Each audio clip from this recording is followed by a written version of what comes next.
beautiful people, and welcome back to the second episode of The Bloom Podcast, where we discuss everything self-development, wellness, and evolution. In this first season, we're going to be highlighting some of Houston's most impactful women who are out here just killing it and serving their purpose. Today, I'm honored to present to you all the Mrs.Texas Plus, Nikki Lavario Canchola. Hey, how are y'all? Thank you for being here today. I'm super excited to be here, and thank you for having me. Yes, I'm super excited for you to be here and just touch on a lot of topics that, like, questions that when I first saw you, I was like, okay, if I were to ever meet her, like, I'm going to ask her, and I have my long list. Oh, ready yes, to go. we're ready to see it. Yes. Alrighty, so I always like to start the podcast with, like, how's your energy? How are you feeling mentally, emotionally, spiritually? How are you feeling today? Prior to this, I was I had a whole situation going on, but, I came in and I was like taking some deep breaths, making sure that I'm in the right headspace to just talk to you today, Yes. and really just, okay, calm down now. Everything's fine. We're going to have a great talk. And that's just like in the mindset that I'm in now. I'm a lot more calm. Awesome. Yay. That's what we want. We want you to feel like it's a safe space, like you can just be comfortable and open dialogue. Okay, so let's get into the first question. So here on Bloom, instead of saying like you wear a lot of hats, we like to say you wear a lot of crowns, and you're literally wearing a crown. I love it. So you're literally wearing crowns. So name 3 to 5 titles or crowns that you wear and put them in order from your favorite to least favorite. For sure, it's my Mrs.Texas, because it is, and I wouldn't say it's my most, let me say this. As far as priority wise, it's not because of the priority, but more favorite because of how much it has given me. Like, it's given me the ability to come here today and talk to you guys, and also just really expand my platform and everything that I have always wanted to do. And so it's opened so many doors, and that's why I love this one. And then my second, for sure, content creator, but that is like on its own. I've always tried to do something like on Instagram, and then when TikTok started coming on, I was like, oh, this is my other chance, because a lot of people were like, oh, I missed my mark with YouTube. And then it's like, I missed my mark with Instagram. And then now I'm like, no, I'm not going to miss my mark. Like, this is my chance. I always say I've missed my mark. No, that's not going to happen. Yeah. And that's one thing I love about TikTok is that they give you the opportunity to be a small content creator, like a micro influencer. Yeah. And you can blow up. Yeah. Literally. And it doesn't just put your video in, like, let's say one area of Houston. Like, it lets everybody see your video. Yeah. And I think that's a fair game because Instagram already has like its set algorithm, even though with the reels you can kind of maneuver and, kind of grow your audience a little bit. But TikTok is where it's at. I love TikTok. No, the thing is about TikTok is it's authentic. What is it? Authentic algorithms. Yes. So with Instagram, I was actually just talking about it yesterday, is that with Instagram, it's what I have seen is it's really hard for like the YouTubers to go from Instagram to TikTok because of how much society told them they needed to be on Instagram. They needed to show filters. They needed to be a certain way. And there's a lot of things about Instagram that cannot be translated to TikTok because of the millions of algorithms that go into your feed, like the things that go into your For You page, the things that get you views and likes, and there's just so many things on TikTok that it's like, that's authentic. Whoever is going viral at that time, who's getting the views, are the people who are truly transparent. Right. You know what I mean? So that's what I love. Yeah, that, and I want to piggyback off that as well. I like it because you have a certain niche, and it puts your video in the niche of those people that enjoy your videos. Like, it's not just a whole bunch of random people that, unless they're just going out of their way to be annoying or something. Yeah, there's definitely like that. And that's what I love about it, is that that's your community that you create. Right. Yes. I'm glad that TikTok's working because I was there at one point and then I kind of gave up a little bit. I was like, oh, y'all got it. I'm not gonna. A lot of us do, and so I did the same thing. I thought I was really gonna blow up after my pageant week because I had so much that I was like, oh, I'm going to do this, this, and this, and this. And it truly is. I heard an audio and it was like, when you stop trying to go viral, that's when the true content's going to come through. Yeah. And boom, it just happened. I was like, oh, I wasn't even trying to do this, but okay. Yeah. I love that. Okay. And we're speaking of crowns. The obvious is Miss Texas plus America. Mrs. I am so sorry. You guys, when you address her, make sure it's Mrs. She's Mrs. Married, okay? And you know what? I have to say that's my most favorite crown is being a Mrs. and a mom.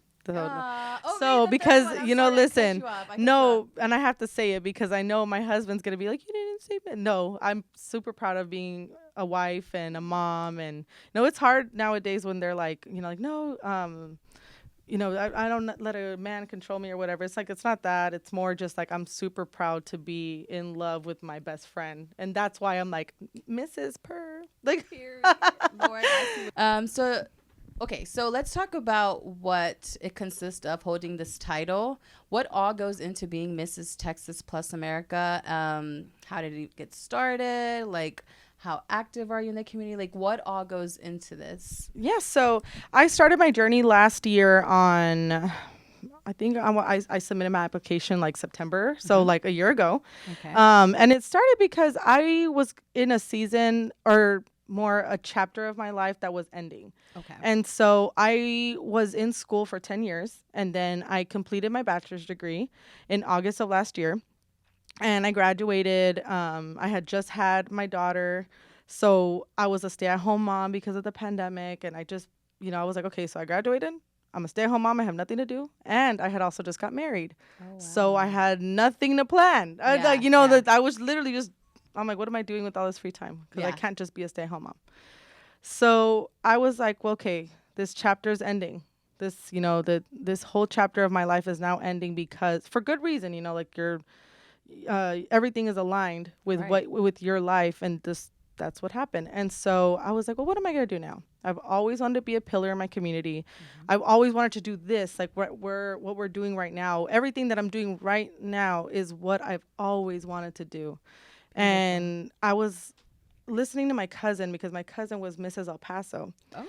And she was a big influence on me thinking about pageants. And I was like, well, I see what you've done for others, God. Like, you know, like what let me do it for me. So sure enough, I was like, there has to be a plus size pageant. Like there's never, and if there's not, let me make one. But, period. So sure enough, there was, and that's Miss Plus America. And so I called up the state director and I was like, here's my application. What do I do next? And she was like, awesome, cool. You submitted everything. It looks like you'll be able to be Mrs. Houston. And I was like, Mrs. Houston? Like what? Like, okay, that easy? Mm-hmm. But I mean, it wasn't easy. They have to do a whole check. Yeah. But even being an option was like, wow. I was okay with being Mrs. Houston. And I was like, okay, right. And so I was Mrs. Houston from November up until March. And then I won at the Texas pageant in March. So I'm Mrs. Texas now. And then the national pageant was in July. I got second runner up. And then I also won Queen of Branding and Influence. So much of my social media, everything that I do on there, attributed to how I got that award. And so it's really cool. Talk about alignment. Oh my goodness. And so it was just everything that needed to happen was happening, and now we're here. That is such a beautiful testimony. I love that. I do want to say we love an educated queen, so congratulations on that and reinventing yourself. Not that you have to like full on reinvent yourself, but like just, you know, pursuing your passions and all that. That's beautiful. I love that. That's awesome. Yes. So what is some of the work that you've done in the community that you've just like enjoyed? Like pick one that has been your favorite. You know, there's a couple. For sure, it's the giving back to women who have overcome triumphs or not tribulations and turn them into triumphs. My first one was the Empowerment 101 series that I created. I was a financial advisor for a long time. It was like 8 years that I worked in banking. And so I saw a lot in my career that people just don't know a lot about finance. They are not taught. We're not taught in school. And it's definitely something that's like not talked about in families. Like, like people still stuff cash under their mattress and you're like, well, There's a checking account that you could open. Like, there's savings accounts, there's investments. What? And so seeing that, especially in BIPOC communities, because it's so rare that you see somebody who has built generational wealth. Right. And I was like, no, like it's our turn to have our seat at the table. We can build generational wealth as well. Right. And so I saw that, and I was approached by the Organization Against Human Trafficking, and they saw me from another event that I did, and they approached me and they were like, hey, we really would like for you to do something like what you did with our organization. And I was like, well, I don't know what to do for you guys. Like, you know, like, I mean, I could do self-confidence, you know, I could do, I have this whole thing going on.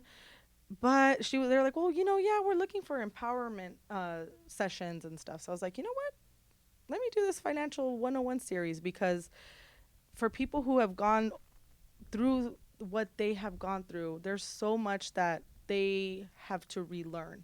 Right. And starting number one with finances, I think, is the biggest key that I could give them, because you could tell somebody, yes, be confident, girl. Mm-hmm. You know, yeah, these are things to be confident with, but I want you to take more from me. Right. I want you to be more than my confidence. I want to give you the tools to be successful in life. And it really starts with finances. Get your finances right, girl. Yeah. Like get your budgets, get everything together.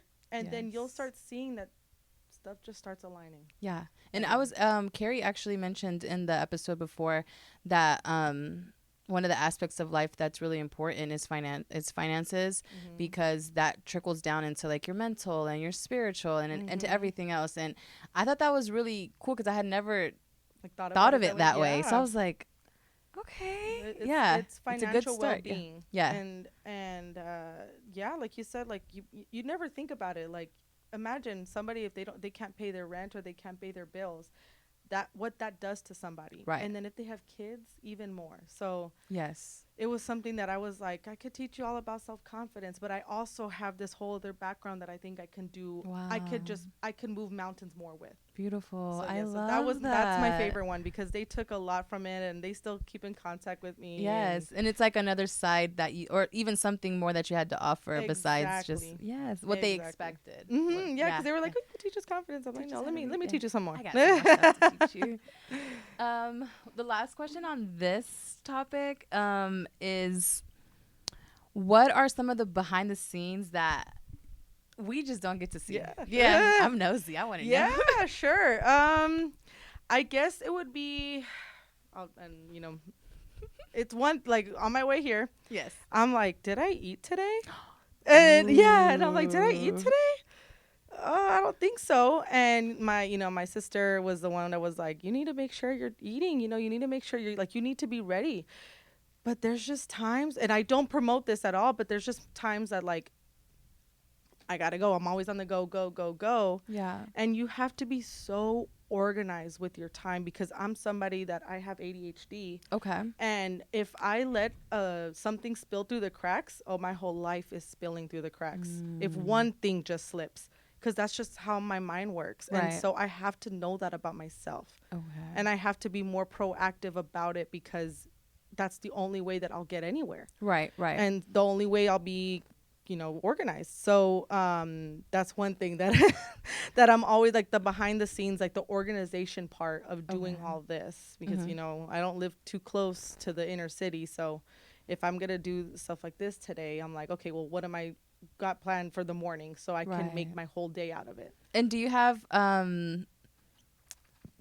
maybe not a personal assistant, but do you have like an accountability person that makes sure that you eat and that you're on? You're like, myself. No, my husband does a really good job at, like, because he knows me. He knows that I will not eat the whole day. I will go the whole day without eating, and he's like, "Did you eat today?" Or baby, just I got you your plate ready before you leave.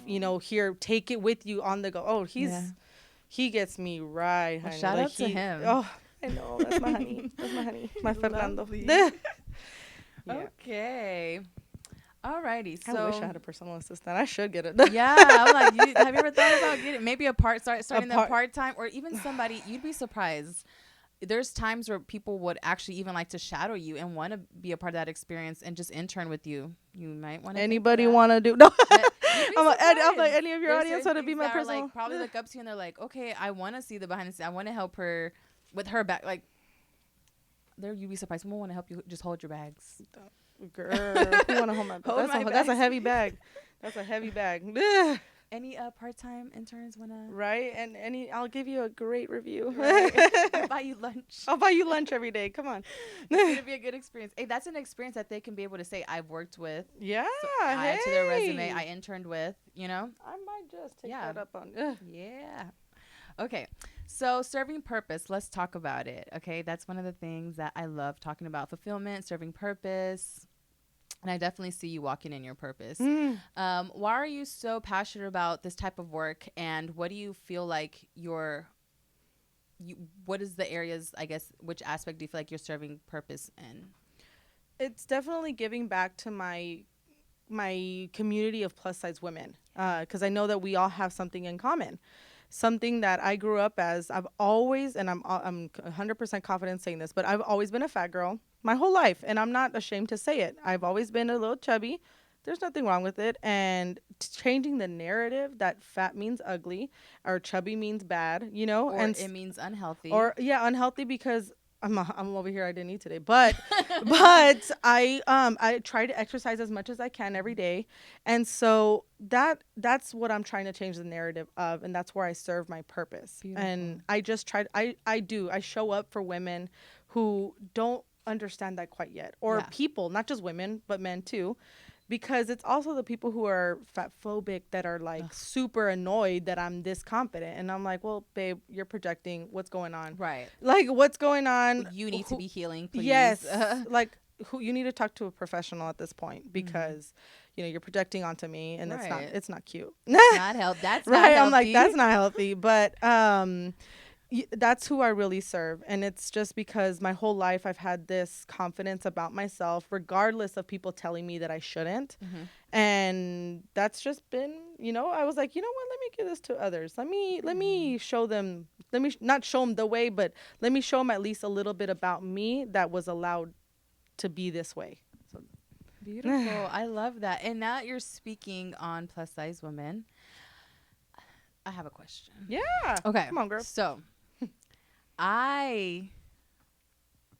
what do you consider plus size? Let me start there. What do you consider plus size? I mean, plus size, well, and I'll go off of the pageant. Let me just say that. Okay. I think we started a size 14. Okay. But it's like the measurements as well, because 14 can be, you know, small on the hips, but a little bigger on the top.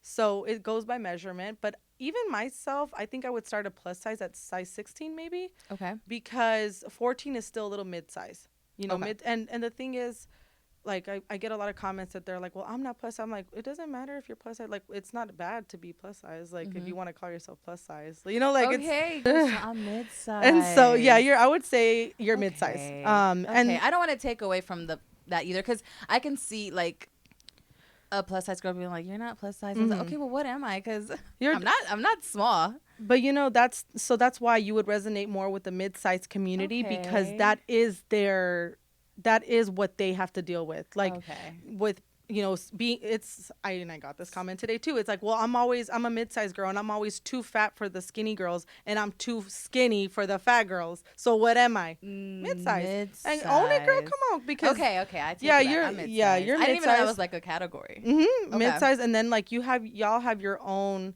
like triumphs and tribulations that you will go through because of like fashion. You know, you could be a size large and it not fit you, but then you're a size extra large at, you know, Torrid, or you're size 1 or whatever, and you're like, well, that's too small or too big for me. So that was one of the things, like, even growing up, I had to be very cautious about where I shopped or the clothes. So I thrifted a lot. Like, thrifting was my thing. Because Forever 21, I was too big for that. And then Charlotte Russe was probably, like, the only place that carried, like, an extra large that I could kind of fit into it. I've gotten smaller since then. But that's one thing. Like, I'm so comfortable in my skin because I've always been thicker. And we weren't in style for a long time. And we're in style now. So... That's all I gotta say for that. But well, you know, the funny thing is, I was actually talking to my director, Megan, if you're hearing this, but I was talking to her, and we were eating. We were like about to grab something to eat before we started shooting content, and I was like, oh man, I'm gonna eat and I'm gonna have this whole photo shoot after, and she was like, and then. Yeah, and then girl, you plus size. I mean, what like? And she's like, you know what? You're right. Like I'm like, you're right. Food. Yeah, let me enjoy my food. But I'm like, if that's one thing that you could tell plus size girls is that we're happy, because listen, and it's no hate to everybody, because everybody has their struggles. Right. Because I have talked to skinny girls where they're like, I can't gain weight. Yeah. You know, and I hate being called skinny. I hate being called skinny. So all of us have our own version of that we look at each other. So no shade at all, but it's more like I see a lot of skinny girls also struggling with not trying to be fat. And I'm like, you're so unhappy. Like, girl, it's okay. Like, you don't and don't go to the gym to lose weight, but go to the gym to make yourself healthy. Right. And that until that happens, your mindset is going to shift so much that you're just trying to maintain healthiness. Yeah. Because I've been working out very well 5 times a week. Mm-hmm. Good but for you. I'm proud of you, girl. But one thing I'm gonna do is I'm gonna eat. Yeah, it's a balance. It's balance. Like, if y'all see me posting workout content, don't take it as in like, oh, y'all about to see this. If it happens, cool. But I'm doing it more for my health. Like, it makes me feel good. It's a release of stress, like so on and so forth. But yeah, I'm gonna eat. Yeah, that's one thing I'm gonna do is I'm gonna eat. When we said it earlier, one thing I'm gonna do is I'm gonna eat, because that's just what we, you know. But circling back to what you were saying with the girls that are small, like the skinny girls, I have met skinny girls that are like, I do not like being called skinny, and I'm like, okay, thank you for letting me know that, because I'd be quick to be like, oh girl, you so small, like you look good, you know, or you know, and that's a trigger word for them. Yes, just as much as a trigger word for us, that we're like, oh, did you gain weight? Oh, it's like, no, like why would you tell me, you know, like why are you just calling me out like that, like, or whatever, you know. But and it's girls too, like, oh, you're so skinny, look at your waist, like they also don't do not like that. Which, that's why I say I'm body positive, because whatever body you're in is what I want you to be the most happiest. Right. I'm not trying to be anything but what I am, you know? But I think for me, it's like I've always been thicker, so it's always been easier. It's like, this is just what I've been used to. This is what I've always been. It's like, I have no choice but to accept it and embrace it. So, okay, so society has certain beauty standards, right? And I've actually watched one of your interviews. It was a Zoom interview. I'm not sure exactly who it was with, but I watched the entirety of it. And I've heard you talk about this. So I kind of wanted to bring the question back up to you. Yeah, sure. So society has certain beauty standards when it comes to beauty pageants. Plus size maybe not being like ideally the first one that they think of. But what have been some of your toughest encounters as you've been reigning as the queen, if I've said that correctly? Yeah. Okay. They've all had their own. I haven't really come up with like some hard ones that they're like real like down my throat on. It's more what I have seen as of right now is taking plus size pageantry serious, and it is just as important as any other pageant, because I have heard people say, oh, so is it like a normal pageant? And I'm like, or you know, yeah, because plus size pageantry, like, it's not like the normal ones. And I'm like, no, it is. Plus size pageantry is just as hard, just as expensive, just as you know, it's just as much as any other pageant there is. And so for people to say or knock down the work that I have done to become who I am today is the most hard. And they might not say it to my face. Never. They've said it to my face. It's more what I think that they're thinking in the behind the scenes. And that's where I'm like, no. So if it were to come to, they were to say it in your face, I feel like that's a moment like to educate them. What would be something that like you've experienced that you think would shift their perspective on that you can teach them? I mean, I haven't really had an encounter where they've said that, but it's more like I would definitely come from a place, because I'm not someone who fights fire with fire. I fight fire with educating them. And I feel like talking to people and resonating with them more is easier than being like, well, what do you mean? What do you mean by Right. normal size? No, because then they get on the defensive. Right. So if someone were to say that, it would be more like, well, you see what I'm doing right now? Like, you see everything that if I'm talking to you, you probably know a little about me. Right. And I'm like, you see everything that I've done? That's work. That Right. takes away from me being at home with my daughter. That takes me time from my husband, like Yeah. everything. The person that you see in front of you today has a lot of work that has been done. And I don't necessarily find it respectful that you're knocking it down. Right. And so that's where they're like, I'm sorry. And I'm like, yeah, take it back. No, Yeah. take it back right now. Like, Right take now. it back right now. The season that you're currently in, if you can give it a title based off of a book or song, what would it be and why? You can take your time. I'm trying to think. The whole pageant journey, this one song has resonated the whole time. Okay. And it was the song by Whitney Houston. It's like, I'm every woman.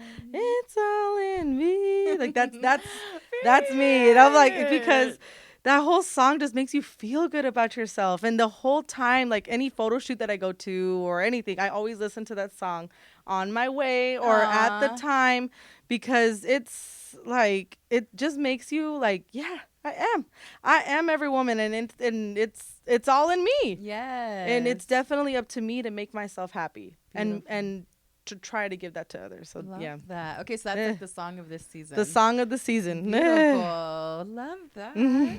Okay. Come on, Whitney. Come on, Whitney. So let's talk about therapy. When people think of therapy, they think of like sitting down and talking to a person one-on-one. But I've recently learned that therapy can be many things. You can find many things therapeutic. What is something that's very therapeutic to you? As a plus size woman, we have a lot of trauma that we've come with, and truly accepting myself and like giving myself the affirmations that I need. And every morning just waking up with the fact that I'm going to love myself 100% today, because not only is it for me, but I also have a little girl looking at me and knowing that she can do the same when she grows up. And the whole audience now, all my followers on TikTok that I love, all of them, they're like all the best. And so just doing that and just showing up for myself 100% every day. That's what I find therapeutic. Awesome. Do you want to speak on any triggers that you probably like overcame before you got to therapy that you didn't know that you probably had, or anything that you've healed from? Yeah, I for sure would say it's food triggers. Something that I've always, I guess, from the past, I'm always having to finish my food. Or if it's like, today we're going to go to, I don't know, let's just say a steakhouse, whatever steakhouse you want. Yeah. And I'm going to order a steak. I'm going to order mashed potatoes, bread, the whole 9 yards. And I'm going to eat the whole thing, because in my mind, for whatever reason, I'm never going to be able to eat this again. And two, I have to finish it. Like, there can nothing be left on my plate, because why? Who knows the next time I'm going to be able to eat this? Okay. Who I'm going to be able to feast like this? And so what I was finding was that I'm like, okay, well, I'm a grown woman. I can go and eat whatever I want at any moment. Yeah. So, and healing that was where I found where I was eating healthier, because I'm like, if I want to go and eat a hot dog or eat a mangoñada, whatever I want to eat, later on, I can eat it. I can go down the street and go get something right now. So stop living for what you're going to eat. Yeah. And so differently now that you have a daughter, I think that's good, because you're going to be able to teach her those things, like you're so well off that it's like, you don't even have to worry about it. If you want it next week, we can get you another cake pop next week, or something like that. Exactly. Yeah. It's not necessarily, and because my thing is sweets, it's not idolizing food. It's not idolizing dessert. So one thing is like, not on every time, because, obviously I'm a parent and I can't give her dessert for breakfast, but it's like, she'll be like, I want a cookie. And I'm like, okay, mama said, go grab your cookie. And then you'll see she will do it on her own, or she won't eat the whole bag, or she'll just have one. And I'm like, that's okay. If you just want one, that's okay. Yeah. So learning that like having to instill that in her, Right. that's where I've also found a lot of my Yeah. acceptance. Yeah, I have a younger brother and sister, and that's one thing that because I'm really big on like breaking generational cycles. I feel like I'm the person in my family that's broken the majority. Are you the older sibling? I'm the older sister. I'm the oldest of four. Yeah. So that's one thing that. So my mom's relearning a lot of things and being a mom with them because she waited a very long time to have kids again. Once I graduated high school, she had them. Okay. Yeah. So that's one thing where it's like, si no te terminan la comida, don't worry about it. Like, save it for later. It's going to be there. You don't have to, eat all of it right now. And that's one thing. But growing up, it was like, you have to eat all your food. Like, you don't, So, yeah, thank you for sharing that. Yeah, for sure. It's especially like you meant, there's so much. Girl, I'm just a walking trauma experience. But I'm like, if you want to touch on any more, you're more than welcome. It's generational trauma. It's older sibling trauma. It's first generation trauma. Girl, I'm a walking traumatic. I'm a walking traumatic experience. Oh my goodness. Okay, so we can relate on that. Yeah, are you the oldest too? I am the oldest. That's what I'm looking at. I'm like. She told me my sister tells me the other day, she was like, why do older siblings always think that they're the manager of the family? Of the family, because we are. We went to Disneyland, and why do we have all these things planned? Because the manager. I was over here booking the Hilton Hotel, booking. Yeah. And with Carrie, we were speaking that like, you even become the mom of the mom at some point. I'm in that season right now, so girl. Yeah, and it's hard because now I'm a mom, and so now it's more and I'm a gentle parent, so it's like I have to gentle parent my parents, and it's hard. It's hard because there's so much trauma that they have from their parents, where you also have to get to a point where you're like, I'm not gonna break generational trauma with them because they are just at the way that they're at, and you have to accept that. And until that. It's like that's when you really get to the deep root. I love that you say that because I've had that like when I first started my healing journey, I was like, I just don't understand how you don't want to heal. Like, who doesn't want to heal? Who doesn't want to take the time to like better themselves? And like, I just went through this whole rant, and my friend sat me down and she was like, Delila, have you ever thought about like maybe they just don't want to? Maybe they're okay with who they are and where they're at in life, and it's just like. Yeah, I guess I never thought of it. Like I was so upset. I was like, well, why? Guess, yeah. I feel why? You. I want more for you. I want better for you. So, yeah. It's just a lot. Yeah, it's so much. It's so much. And then with breaking the generational cycles, I feel like it's kind of like breaking yourself all the way down to build yourself back up to what it is that you want yourself to be, whatever woman that is. And it's a journey, but I love it. Yeah. I love it. I love it because you learn so much. You learn so much about yourself. You learn so much of what you need to change. So that's why I don't hold too much against people. Like I'm like, you know what? You sound like, and I can like pick up on stuff now. Like how I was saying, if someone's fat phobic, I'm like, you need a lot of self healing. I'm so sorry for what happened to you. Yeah. Like that's so beautiful that you can like have that perspective on it rather than like getting upset or like. Going off or anything like that, because you're that self-aware that it's just like, do you need my therapist? Yeah, I'm like, you need professional. I'm like, are you? And to the point where I'm already like, because I have my whole outfit planned for Bad Bunny, right? Yeah, and it's a cute little outfit, y'all. Your 30-day. Yes, it's a cute little outfit, y'all. Yeah. And you don't really see a plus size woman wearing a whole bodysuit, a pink Power Ranger bodysuit. And so then that's one of the outfits that I wear. But like, it's more like other outfits that I'm like, I already have my comeback. If someone tells me something, I'm like, baby, are you hurt? Right. Who hurt you? Like, what? Let's talk about it. Because hurt people. And I don't want you to be the person who's hurting me. So what's wrong? And we don't need you walking around hurting others. Yes. No. So let's start here. Yeah. I'm going to take the time and talk to you in the middle more. of the Bad Bunny concert, you just see her like having a whole session with them. Not a therapy session in the restroom. Like, come here. Hold on. Let me talk to you a little bit. Right before you go, let me just leave over there showing out in front of your friends. But I'm gonna educate you, right? Quick. Girl, that's me. Take the time. Okay. Next question. Okay, this is a good one. Okay, so when asked who are you? People tend to answer the question with titles they hold, such as being a mom, a wife, or even like job titles like a teacher, entrepreneur, so on and so forth. Without using those titles, answer the question, who are you? Okay. Well, for sure, I would start off with because if you think of a superhero and you think of like the powers that they have, I am Captain Confidence. Yes. And everything that comes with confidence, Okay. like all this self-love that I have, all this self-awareness, and that's my superpower, and that's what I give to others. Beautiful. And other than the titles that I currently hold, like, content creator, digital creator, that's truly one of the ones that I'm happy to say that I am. Beautiful. We can trademark that. Yes, Captain Confidence. I haven't heard that one. I love that. When it really started kicking off was when I found out I was having a daughter. Okay. And it was like, I'm not trying to traumatize my child, so let me figure out how that happens. Like, I don't want to traumatize her. I don't want her to grow up knowing, even like she's going to be the oldest sibling.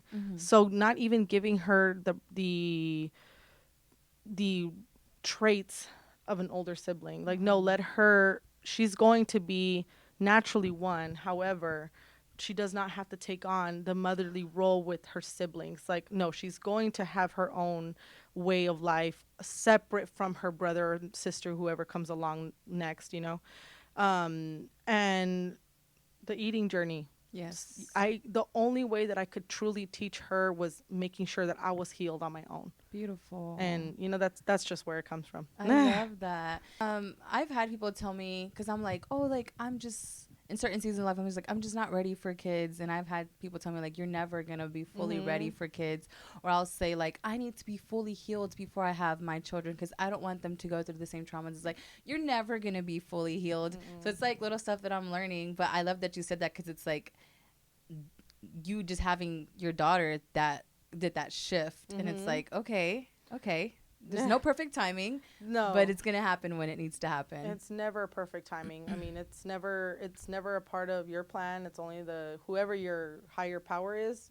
That's their plan. It's God's plan. Amen. So that's when it truly happens, and you'll see. I mean, and it's I don't want to say this because I don't like to peer pressure people into having kids either, but it's all a part of your journey. And you'll see, if you do ever choose to have children, you're going to see this shift, and it's just this motherly shift that you naturally go into. And, the person that I see in front of me right now would have that shift, I promise you. Thank you. I want to commend you on being a wife and a mom, because I know people say, like, there's so much power in being, like, a single, independent, strong woman. And it's like, do you know what it's like to be a wife and a mom? That I can't even imagine how much work or everything that goes. I feel like there's so much power in both, and you're both. So commend you for sure. Thank you. I definitely have done both. I was, before my husband, I was always single. He was my first major boyfriend. Like, I had dated guys, but I never had a boyfriend as serious as he was or is. And so, yeah, I was always a single girl. I was always a single independent. Can't nobody tell me nothing, honey. No, and I actually moved from San Antonio 5 years ago to Houston for let's that talk reason. About that. I'm sorry, I should have started there, but yes, we'll talk about how you shifted and how you ended up here in Houston. But go ahead. I'm sorry. No, well, that's if you want to ask, but that's how that's okay. What happened. I was in San Antonio, and I was there with my best friends. I had my best friend posses, I guess, like our group, you know, that I lived with, and I was always with them.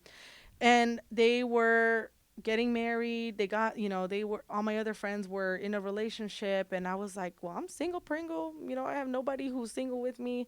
San Antonio's very family driven, so I had always come to Houston, and I was like, let me go try out Houston. And on a whim, I was one day to the next. I got a job. I was able to transfer branches, because at that time I was working for the bank, and they were like, okay, you start in 2 weeks. Ooh. So in 2 weeks, I was like, all right, I'm out. Then I packed up my house. I moved here to an apartment knowing nobody. Wow. I still only people now. From my platforms and everything, now I've made my own friends, but before this it was only my husband's family that I knew. Okay. And I moved, and I was like, I'm gonna live my single girl life. Yes, in Houston. Oh my God, I'm gonna have so much fun. And God's like, 2 months later. Oh Two my months later, my dad's, and I love telling this story because my dad still to this day will be like, no, you and Fernando knew each other prior to this. Like, In the there's past no, life? no, we knew Oh. each other before I moved to Houston. Oh. Yeah. Oh, your dad My thought. dad, he was like, there's no way that you guys just randomly met like that. And I Yeah. was like, yeah, Yeah. that was something was pulling me to Houston, and it was, my soulmate. So that's Yep. that. Now I know why. Nah. You hear that, ladies? There's great men in Houston. Mm. She said it. Mm-hmm. There sure is. So you're originally from El Paso. El Paso. Mhm. So tell us, El Paso, San Antonio. You already told us San Antonio to Houston. Why leave El Paso? What made you make a shift like that? I love El Paso. Don't get me wrong. I love El Paso. It's always deep. That's what made me who I am today. Mm-hmm. A lot of what made me who I am today. And so El Paso is just a very small community. And I had gone to San Antonio for Oyster Bake. I don't know if you're aware with Fiesta in San Antonio, but I went and visited my cousin who was living in San Antonio at that time. And we had always gone. And I was like, you know what? I'm in a season of uncertainty. I had, at that time, I was trying to see if I was going to stay in school or not. I was like, am I going to drop out? What am I going to do? Like, what am I going to do? So I ended up moving to San Antonio because I got a job with the bank. Mm-hmm. And that's where I started my career with the bank. And I was like, oh, okay, well, I'm going to go to San Antonio and live this city girl life. I was 19 years old. And I was 18 turning 19, I think. And I was like, let's go. And so I was still in school. I ended up staying in school, and I went to school in San Antonio. And I dropped out, I think, like 2 semesters later because I was like, this bank thing is doing great. Yeah. I'm getting good money. And sure enough, it just ended up not, I was like, later on in life, I was like, no, let me go back to school. And that's when I finished. Nice. Mm-hmm. Okay, so then from San Antonio to Houston soulmate. Mm-hmm. Love it. God, if God says the same. No, I'm just kidding. I think God is tired of me asking for my husband. But he's just going to have to be tired because... I've gone through a lot. Like, it was funny because I was just saying this, that it was like, my husband we are best friends, but I went through so much, like, bad stuff to get to where I was to meet him. So I think I was ready because I was the same way. I was like, Lord, when is someone gonna love me? When is someone gonna like come in love my way? Me properly? Yeah, please. Love me properly and like that authentic love. Oh, and yeah. So trust me, I was the same way because I've gone through my share of. I'm very goofy. Like, I love talking about it. My friends are probably over it. Like, they're just like, shut up. Like. But if I don't speak it into existence, is it gonna? I'm just, I feel you. But it's gonna happen for you, girl. If that's what God's way is. Okay, next question. Okay, we talked about El Paso. That was my next question. So how was it culturally shifting like this way to the east side of Texas? Yeah. So. Southeast, whatever. Yeah. Wherever we're on the Google map. I know from West Texas, I guess, to over here. San Antonio was a culture shock, to believe it or not, because San Antonio is Tejano, and I've always said it. And I love me some San Antonio. Listen, San Antonio also holds a special place in my heart because I still, so I have a lot of loose ends still there. I own property there, so I have to go sometimes. And every time I go back, I'm always like, why did I leave? but no, now with the child, I'm like, yeah, sure. Why did I leave? But it's more like it's very Tejano there, and I love it. And so the culture shock was the differences between Tejano culture and like El Paso Mexican first generation. A lot of people still live in Mexico and cross the border every day, But to Houston wasn't too much of a culture shock. Really? And I don't think so in the sense where I actually found better Mexican food in Houston than I did in San Antonio as far as like what was the closest to El Paso. Okay. And, my gotcha. mother-in-law's kitchen is something else. So that's where I was getting a lot of my homey feel. I was getting a lot of my family, like, this is a home away from home. Beautiful. So that's why I didn't feel too much of a culture shock. Okay. Well, that's really good because I was expecting it to be the other way around. Other way, everybody says the same thing. Because San Antonio is very, like, Latino-based. There's a lot of Latinos there, very family-oriented. So yeah, that's why I guess I expected you to say that because I feel like Houston's a little more diverse. Oh, 100%. Yeah. So that's why a lot of people say the same thing. They're like, "How? That's girl, you backwards." But I'm like, you know what? But the good thing about it is that I think that in Houston, it's just the cultures that are here. We have such a shared common interest, Right. and that's what doesn't give me the culture shock feel because a lot of us either first generation or we come from a very like our parents were first generation, so we still have that culture in us, and everybody else does too.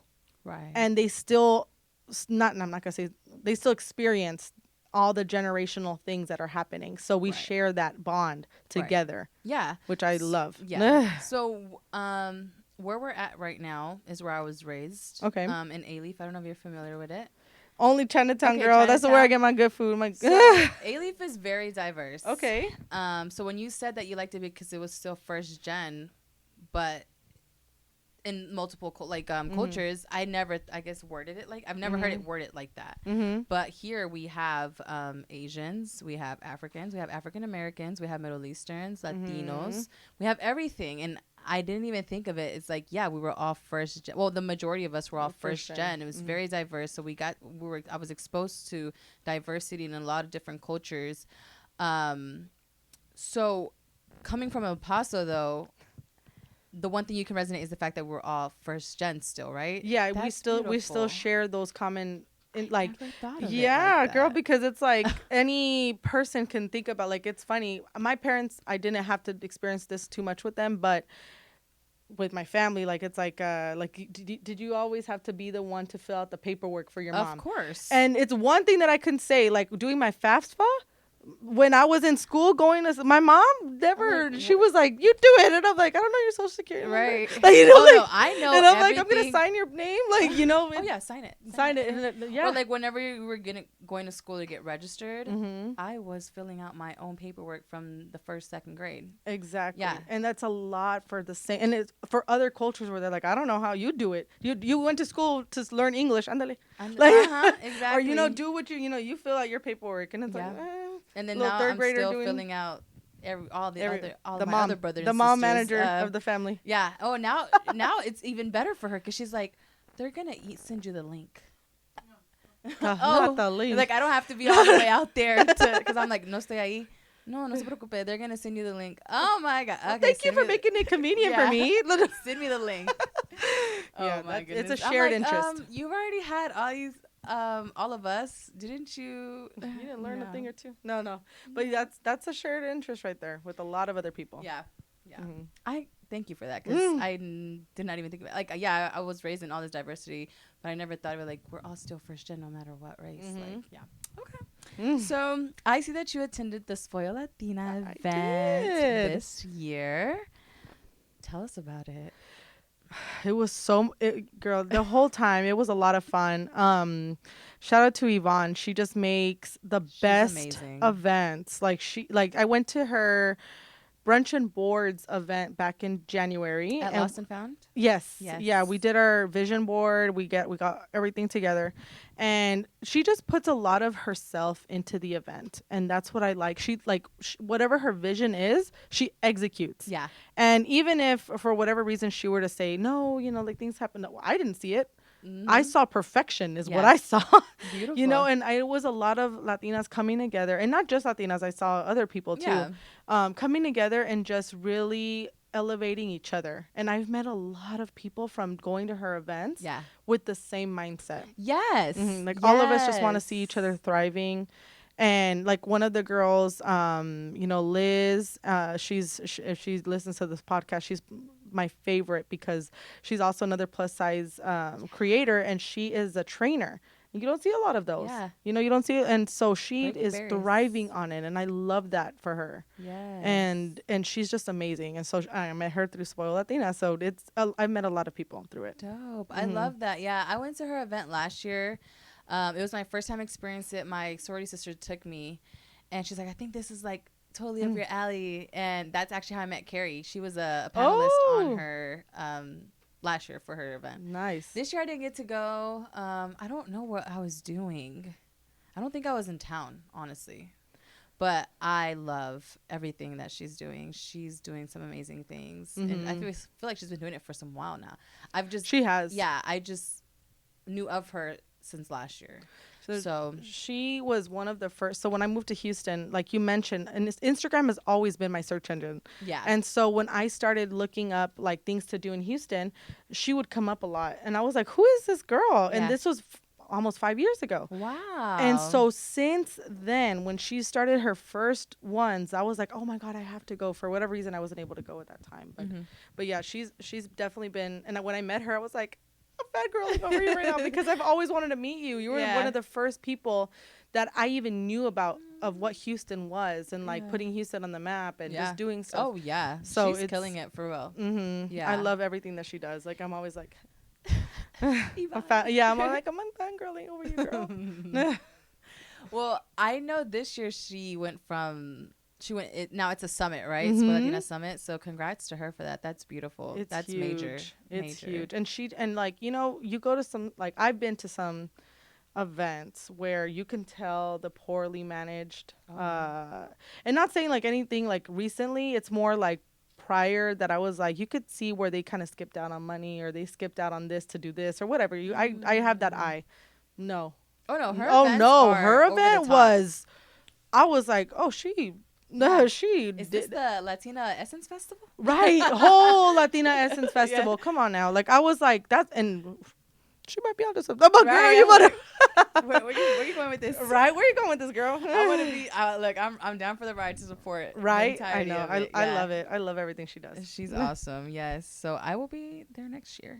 I promise. And other events that she has, she always has something going on. Yeah, she does. I need to start going out more to her events. Yeah, I can't remember the last one I went to, but I keep up with her. I do follow her.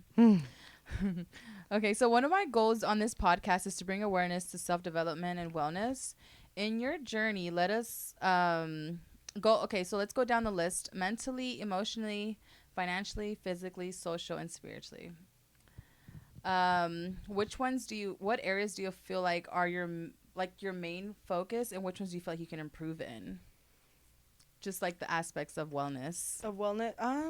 Definitely something that I am, I guess, strong in would be financially okay. Yes. You know, because that's just my background. Okay, I'm gonna have to talk to you about this. Yeah, that's just my background. And I work right now with grant funds, so that's just something that's always been a part of what my career is. And so that's one. Number two, self-love. You know, that's obviously number one. Number two, number three, confidence. That's who I am. But to work on is, I think I definitely will lose sight of myself with imposter syndrome. Okay, remember yes. we were Let's talking speak about that. Yes. And so I wouldn't necessarily say that it's like not a part of my self-love journey or what it is, because all of us struggle, right? Right. But it's definitely imposter syndrome that I now am starting to feel, because and it started with the crown that I was like, me? Like, you want me to come? Or like, and it was the first couple of appearances that I was asked to do, and I was like, me? Yeah. Like, I'm like, what's the difference between me having a crown and not? And it's more just the title that makes people excited. Right. But it's also the work that you're putting in, because people can hold a title and not do anything with it. Exactly. Yeah. And so I have to remind myself of that whenever I feel like that, like, you want me to do this? Yes. So what? So now we are going to be moving on to the showcasing. There's two things that you want to speak on, which is your platform, She Se Puede. Yes. I thought that was so creative. It's so cute because it's like Spanish, English. Mm-hmm. I'm going to let you talk about it, and then I'm going to tell you why I kind of resonate with it. Yeah. And then the pageant. So Sure. tell us. Yes, go ahead. So She Se Puede is my platform, and where we're all asked to choose something that we are dedicating our reign to. Oh, And okay. so then that's what your platform is. And so at the beginning, it was empowered women, empower women. But then more that I started coming again, and I was like, okay, well, a lot of people, a lot of women, like especially in plus size pageantry, empower other women. Yeah. So what more do I want to give? And I was like, well, who am I? What makes Nikki Nikki? And a lot of it has to do with my Latinidad.